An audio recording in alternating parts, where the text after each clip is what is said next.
वा सात्विक भाजी रोटी. बेटा पहिलं तुला एक सांगायचं आहे हा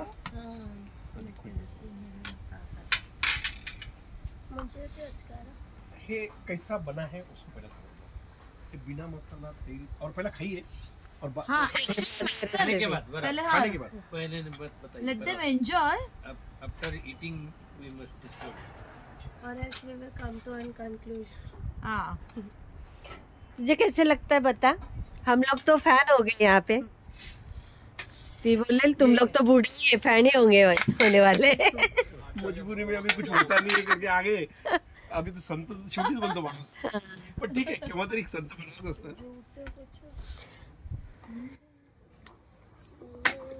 रोटी ब्लू कलरचे जे पत्रे असतील लावलेले. खायला नेलो मस्त मस्त मस्त. और मग छोटा गेट आहे. हाँ हाँ ओके सर हो हाँ ये. बापरे. तर आम्ही घेतो ना. अरे नाही सर अहो मला काय तुम्हाला माहिती आनंद माझं सौभाग्य आहे की अरे कमीत कमी तुम्हाला जीव घालतो तू. काही शक्य होत नाही मॅडम मी तसं. अन्नपूर्णा अन्नपूर्णा आहे ती. जो सफेद रोटी हम खाते हैं ना वो 100% कार्बोहाइड्रेट है. और सबको मालूम नहीं बीमारियों का जो कारण और एडिक्शंस का जो कारण है हमारा कार्बोहाइड्रेट है. अभी हम इसको छोड़ भी नहीं सकते हैं 100% क्योंकि ये हमारे जीवन की मजबूरी बन चुकी है. तो इसके लिए फिर हाँ खुर्ची घ्या ना त्यांना बसायला खुर्ची. तुम्ही आपण तुम्ही मी जाऊन मोबाईल ते सगळं बंद करतात पण हे बंद करत नाही. अच्छा ते खाल्ल्याशिवाय इलाज नाही. मग बदल एक करायचा आपल्याला. चेंज ये करना है कि कार्बोहाइड्रेट कभी भी एक टाइम एक कार्बोहाइड्रेट. अभी आता तो अभी आपने बोला ना मेरे को चावल भी तो हम नहीं देंगे. 2 कार्बोहाइड्रेट एक साथ नहीं खाने. अच्छा. नंबर 2 बेटा झालं ना बस खाते का नियम है एक कार्बोहाइड्रेट एक ही टाइम जो भी है. अच्छा कार्बोहाइड्रेट का इफेक्ट कम करने के लिए क्योंकि अपनी चपाती बना रहे हैं आपके हाथों को चिपक रहा है आपके हाथों को भी चिपकेगा. और ये सब बीमारी की सबसे बड़ी जड़ है. तो जब आप अभी ये जो रोटी बनी है इसके अंदर 50% आटा है और 50% सब्जियां है. अभी आज हमारे यहाँ आप आएंगे तो अलग अलग कलर की रोटी मिलेगी. सफेद रोटी कभी नहीं मिलेगी. हाँ तो जो 50% उसके अंदर ये सब्जियां का रस बना के उसमें आटे को मलना है. अच्छा इसमें तेल कैसा डाला है हमने. तेल डाला है इसमें आपको 1 चम्मच तिल जब ये सब्जियां को ग्राइंडिंग करते हैं रस उसमें डाल देना है. तिल का जो रस निकलता है तेल निकलता है ना वही ये रोटी की है. दूसरा तेल हमको लगाना नहीं. बस ये रोटी का हो गया. तो इस तरह से नीलम या वेलकम. नाव खूप ऐकलं होतं तुमचं.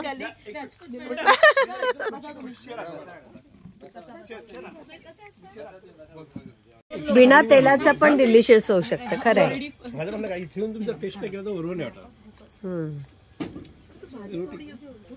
सर बसा तुम्ही. नाही 100% तुमचे जर आजार गेले नाही ना तुम्ही कोर्टात केस करू शकता. माझ्यावर मी लिहून देतो.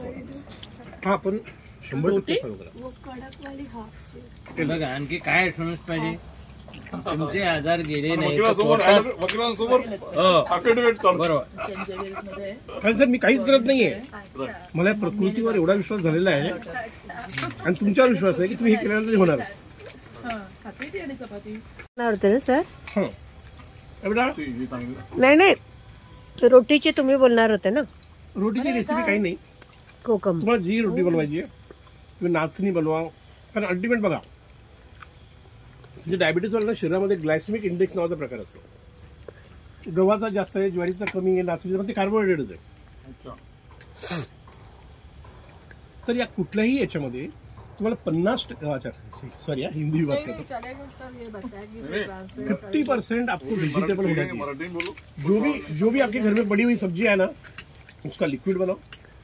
50% आटा लो और उसके अंदर पानी से मलो. 50% उसके अंदर सब्जियां होनी चाहिए. इसका इम्पैक्ट क्या होता है इजीली डाइजेस्ट होता है. आप जो सफेद रोटी खा रहे हैं उसको पूरे शरीर के बाहर पड़ने के लिए 18 घंटा लगता है. इसको 9 घंटा लगेगा. इतना इजीली डाइजेस्ट होगा. इजीली डाइजेस्ट होगा. तो इसकी रेसिपी और कुछ नहीं कोई भी कार्बोहायड्रेट आप लेते हैं 50% खाऊ शकता असं काही हा, नाही. घे ना बेटा.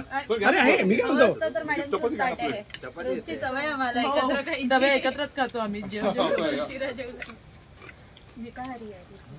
बरं तुम्ही घ्या एक चपाती तरी घ्या नाही सर, त्या एक चपातीचा अनुभव उशिरा जेवले दुपारी मी. त्यांनी नुसती चपाती घेतली. त्यांचं नाव दुसरं नाव मिताहारी आहे.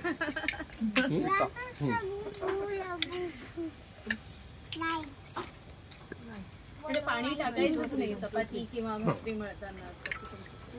आणि त्यामध्ये एकच रेसिपी आहे काळा तीळ किंवा पांढरा तीळ एक चमचा तीळ टाकायचं ते झालं तेल तर अजिबात चपातीला वापरायचं नाही तेल बनवायचं प्रत्येक भांड्याला तेल लावतो असं. प्रॅक्टिकली लिक्विड फॉर्म मध्ये तेल वापरायचं नाही. हा त्याच्याऐवजी तीळ टाकायचं. आपोआप मग ती बारीक करून टाकली किंवा अख्खी टाकली कशी चालेल?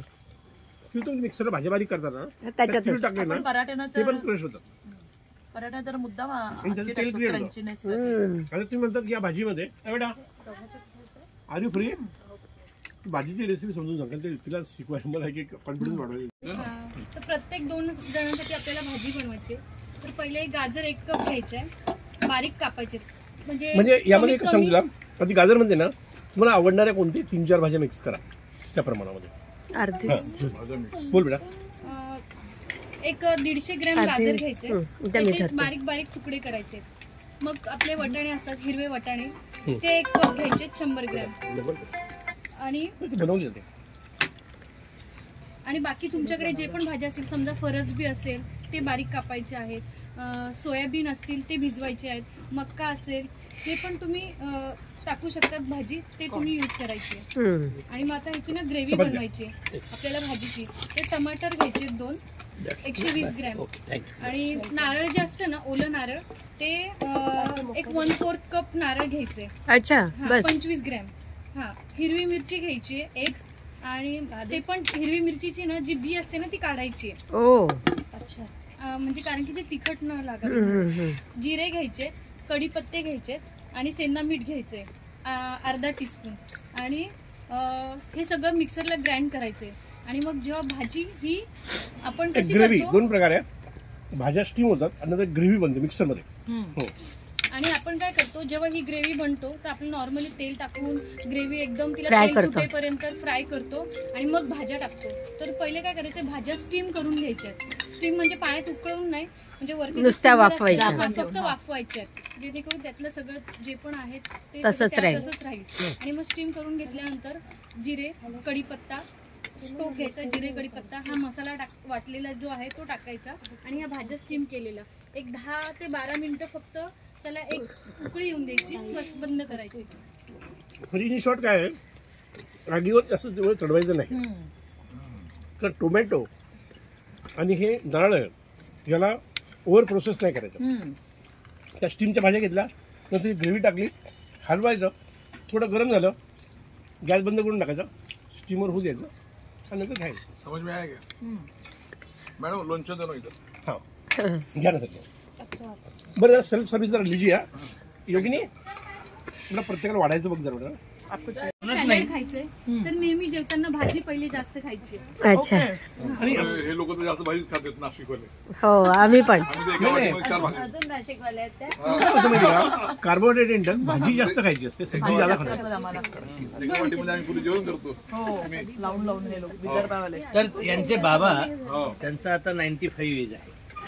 म्हणजे गावी खेड्यावर गावी होते ते डॉक्टर दवाखाना व्हॉट एव्हर इट मी केलं त्यांचं हेडमास्टर म्हणून रिटायर झाले. हेडमास्टर. अच्छा शिक्षक होते ते. याच्या म्हणून रिटायर झाले. अरे वा. मॅडम खुश झालं. बरं वाटतं कोणी कुठली शिक्षक. बिर्याणी दिली? तर त्यांना ते बापगाव मला ते नाही. पडले 12वे इधर केडीएम. बोन फ्रॅक्चर झालं का?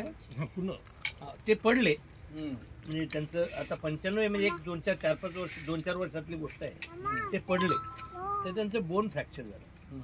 मग त्यांनी डॉक्टरकडे ऑब्व्हियसली डॉक्टरकडे इकडे गेलं तर डॉक्टरने सांगितलं की आता एज फॅक्टर आहे बरोबर. आणि त्यामुळे हे फार कठीण आहे.